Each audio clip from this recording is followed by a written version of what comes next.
Well, let me preface my comments with saying that in my experience, athletics is a key part of success for many of the students in schools across this country, and we need to, as educators, provide those things. It's like, it's kind of the same parallel that you could draw for arts programs, or if you had drama programs. Kids have different interests, and what hooks them to school and activities that are productive are really critical.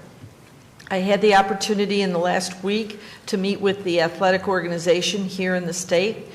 We've talked about ways that we're going to work together to support each other to make sure that our kids and our schools and districts take advantage of whatever ways that we can to join together resources and make that work. I particularly am aware of some of the school districts in Western New York where there are the difficulty of just getting to places where you're going to have your meets or your games or your play is going to be difficult. And as you said, infrastructure is something that's very expensive. To add that now is not realistic, but to join together I think is, and I'm very anxious to work with the organizations that represent our athletic programs to make sure that happens. Appreciate that attention. Is there anything specific that you know of, that your office is cooking up, that you want to put on the horizon that we could move more closer to reality today? So I don't have any specifics today. I had my first meeting with the organization a week and a half ago, and we've already talked about some things that are going to occur. We will be joining with them to provide scholarships for the athletes across the state that have shown particular prowess in their sport, and we're going to be part of that scenario with them. And they've talked about the way that they're going to organize meets, and we can be, I'm sure, very connected to that. Incentive funding in particular for cooperation, collaboration, allowing. Please put that on your laundry list. We will look at that. Let us know how we can work together to achieve those objectives. We'll do it. Thank you. You're welcome. Thank you, Senator. Thank you very much. Next, Assemblywoman Barbara Lifton. Thank you very much. Good. We're in the afternoon, Commissioner. I could talk to you for an hour or two. I'm sure all of us could. But you're going to be rivaling Hillary Clinton's testimony in the Benghazi committee if we keep going. So I'm going to, I hope you found it much friendlier questioning. So I'm going to try to be very brief, and I will only ask for as brief an answer as you want to give me. The questions end up being very fragmented here. So just to be very clear, we're delaying the teacher evaluation requirement until 2019, but schools are being asked to give the teacher evaluation system now in order to get state aid this year. What is it exactly that we're asking school districts to give to the state? We've just put out guidance to the districts across the state related to the regulation that was passed by the regions. What that basically does is allow us, as you pointed out, to unplug that teacher evaluation component that's based on the growth score in the 3 through 8 assessments, and for principals, the growth score at the high schools. And it won't go in place until the 1920 school year, which really won't be until 2020. And so I think that's an important component.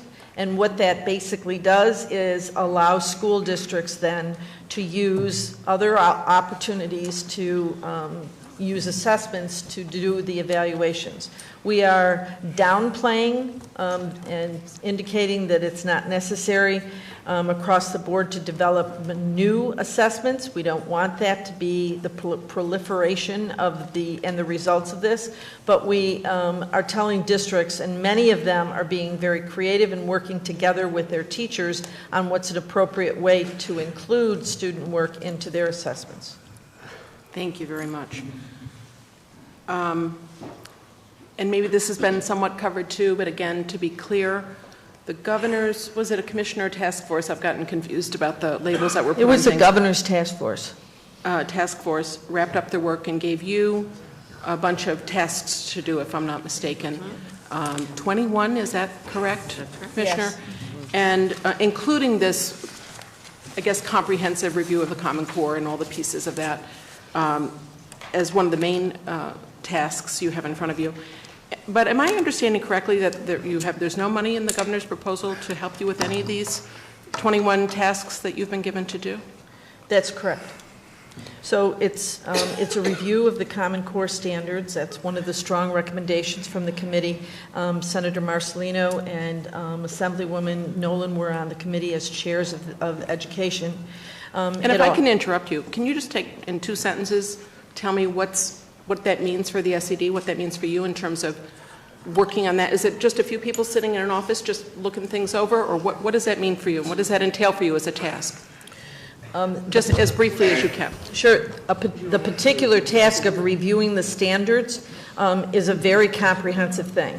And so let me point out to you, one of the reasons that I believe there was pushback on the higher standards in New York was because there wasn't a widespread involvement of stakeholders, particularly including practitioners and teachers.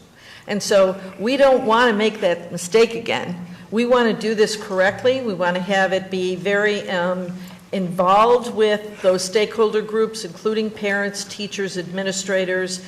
We certainly want experts from our university. I had the opportunity yesterday to talk to the president of Cornell. She has some staff members that specialize in early childhood.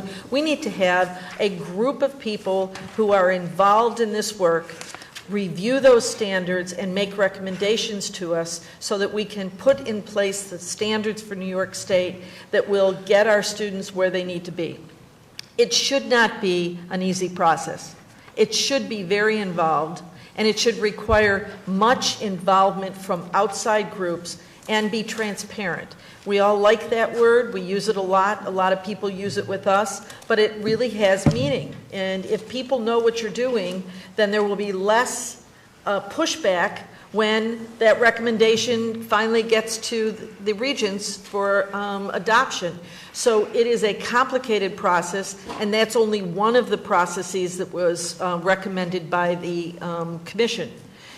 We also have much work to do on curriculum to support teachers. I would say one of the major things, which was recommendation number 9, was to provide staff development consistently across the state of New York. We had funding that went out in competitive grants, so people got grants and they did a really good job. And they trained their teachers, and in those places you have pockets of great work being done on higher standards. But you have many districts that didn't get the grant and didn't get the money and weren't part of that process, and there's not consistency. And we expect our teachers to do this for our kids. They want to do it, but we don't give them the support that they need to be able to do it. And it is a critical task that we have in front of us. And I will tell you, as an educator for 45 years, I don't want to do it wrong. So it's an important thing for us to be very purposeful about the work that we do, and it does take resources. Thank you, Commissioner, for your very thorough answers. I'm not getting to my question about it. I'm going to pass to my colleagues here, but maybe we can discuss. I realize it's not quite in your bailiwick, maybe higher ed more than, but I'm sure you're interested in the EdTPA issues and what's happening with teachers in training. I'm hearing still great concerns about young people being discouraged from continuing their careers in teaching. Well, I think we have a big job, certainly here, but in the nation, to turn around the rhetoric on teachers. Nothing is going to happen in a classroom across this country, no matter what kind of school you're in, if you don't have good teachers. And we need to make sure that we develop the great teachers here in cooperation with SUNY and CUNY and all of the independents and everybody that produces teachers. But we also need to make sure that once they get in the job that we support them and help them forward. Thank you very much. Thank you. Thank you very much.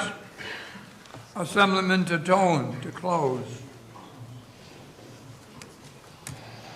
Good afternoon, Commissioner. Thank you for being here. And let me be the first to tell you that I have horrible penmanship, but I do not blame you or the state of New York for that. I have really wonderful penmanship, and We'll I talk say further. that my teacher helped me. We will talk further. A little bit earlier, you had mentioned something, and I have to say, it kind of got under my collar. I'm looking through your presentation, and I'm happy to say, at page 32, you have the Museum Education Act, and just a full disclosure, that's being carried by me, and I'm told that Senator Little just picked up the bill, which I think is a great start. But reading through your report, quite frankly, if we took every time in this where it says pre-K and substituted arts in education, I would be sitting here smiling ear to ear, thanking you up and down. And one of the problems I think that we've had, and I've been doing this speech for 9 years now, and I'm still getting the same reaction, and here's what's upsetting me, is that we had a brief discussion about athletics. And I don't want to pit one against the other. However, there are well over 220 studies now internationally that demonstrate when you take arts and education seriously, rather than as after-school frivolous fun, children do better. When we talk about STEM, you look to Japan, you look to all the other countries that are really where we can learn. Each one of those countries that do better in science, technology, engineering, and math all take arts and education very, very seriously. It is part of the curriculum. It is not something that is optional. It is not looked at as something, well, my child likes this or doesn't like that. What we're learning, the studies that we're seeing lately with sports, athletics, is that, well, some of them actually may cause brain damage. So putting one in the other, it kind of gets under my collar because they're not the same. It's not something that should be taken lightly as an after-school time filler. It is something that's very real, and the studies are there. In fact, there are more studies that support arts and education than do a universal pre-K. Fact. I'm not making this up, and the educators are not making this up. So my question, Commissioner, is, in the state of New York, where are we with arts and education? I can point to schools not only in my district, but throughout the state that will have brand new musical equipment sitting in a closet because there are no music teachers. So where are we with arts and education? Well, I could give you an update on a commission that Regent Tillis has begun. Are you familiar with that? Absolutely. Okay, so he has been working Roger and I have been working on that very closely together. Right. So he's been working, and we have already moved forward so that we are expanding the options in the 4+1 category, so it's a pathway for graduation. We're also in our working after this year, because this year we're putting in the opportunities for those assessments that can be used instead of a Regents exam relative to the arts. But we also are moving forward on developing an arts curriculum. Have you been to those meetings with the committee? Because they've been talking about doing a sequence that actually starts in pre-K and goes all the way through 12, and then a student would end up with an arts kind of diploma. So those are all things that have been part of our program. And I will never pit the arts against athletics. I do think that every child should have art. And I am in favor of, in fact, art being with a specialist in a classroom, whether it's kindergarten, whether it's 5th, 8th, or 9th. Right. And it has to move away from the mindset, the culture that we've created, that it's a class trip to a museum and then that's it. Because then what's happened is the school district will think that by scheduling that trip, and then there's snow, so the trip doesn't happen, but they still think, well, we tried, and nothing has happened. But my point is, Commissioner, and it's something that I really would like you to explore further, is that you could go district to district, school by school, and it's treated differently. It's viewed differently, and that's why I really say when I look at your report, if we substituted the term pre-K with arts and education, I would be a very happy camper. Thank you, Commissioner. Thank you. Thank you very, very much, Commissioner. It's been a wonderful time listening to you, especially there There's this question, you could have easily said, oh, I'm new, I'll get back to you. We'd have been out of here quicker, but I'm glad what you did. You gave us a great answer on everything, so I'm really glad to have you join us. Senator? Yes, you gave a wonderful presentation today. I know all the members appreciate the fact that you addressed their questions in the best way that you could and gave great answers, and also that you are willing to get back to go further in depth on some of the questions that need more attention. So thank you so much for being here today. Thank you. Thank you, I appreciate it. I have one final comment I'd like to make. And I used to say this when I was running large organizations in schools. If when you're making decisions, you make a decision that you know is the right one for children, then we'll all be together. So appreciate the work that you do, appreciate the difficult tasks that you have, and if you think about the children in your life and what you would like them to have, that's where we all want to be. Thank you. Thank you, Commissioner. I do want to point out that we've been joined by Senator Phil Boyle. We've been joined by Assemblywoman Seaworth and Assemblyman Avenatti.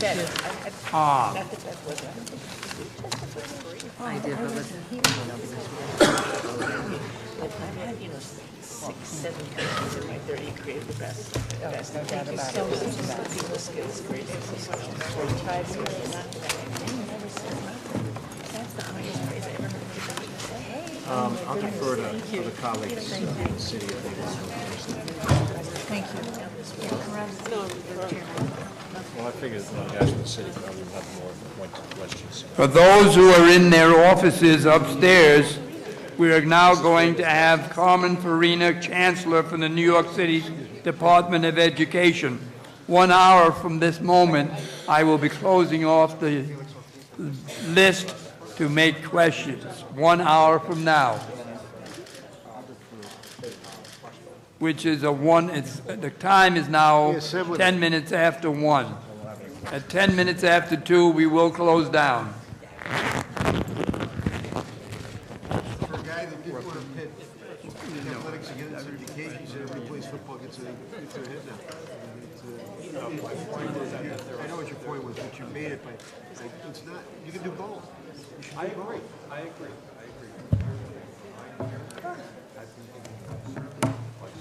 You'll understand in a few minutes.